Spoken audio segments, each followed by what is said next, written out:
విద్యాసాగర్ రావు గారికి టికెట్ ఇవ్వనంటే మీరు ముందుకొచ్చారా?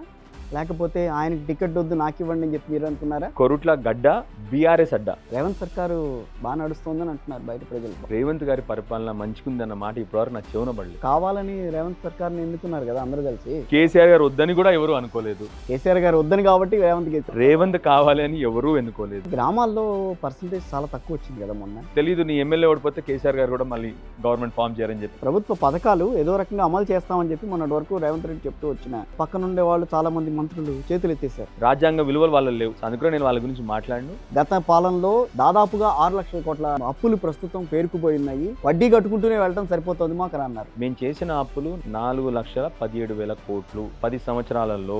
దానికి తగ్గట్టు మేము సృష్టించిన ఆస్తులు ఎన్ని ఉన్నాయి? దావోస్ వెళ్ళారు. సో ఇప్పుడు ప్రస్తుతం జపాన్ పర్యటన జరుగుతుంది. టెస్లా కార్ కంపెనీ వస్తుందని చెప్పారు మొన్న ఈ మధ్యన.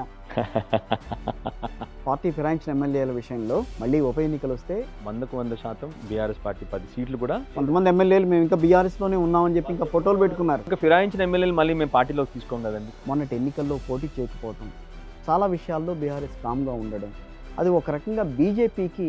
మోడీ గారేమో అక్కడ కాంగ్రెస్ హఠావ్ దేశ్ కో బచావ్ అంటున్నారు. ఇక్కడున్న బీజేపీ నాయకులు మాత్రం కాంగ్రెస్ కో బచావ్ తెలంగాణకు డుబావ్. అంటే ఇప్పటికీ కోరుట్ల విషయంలో చిన్న చూపే కనిపిస్తుంది. అక్కడ ఉప ముఖ్యమంత్రి గారిని అడిగాను, ముఖ్యమంత్రి గారిని అడిగాను.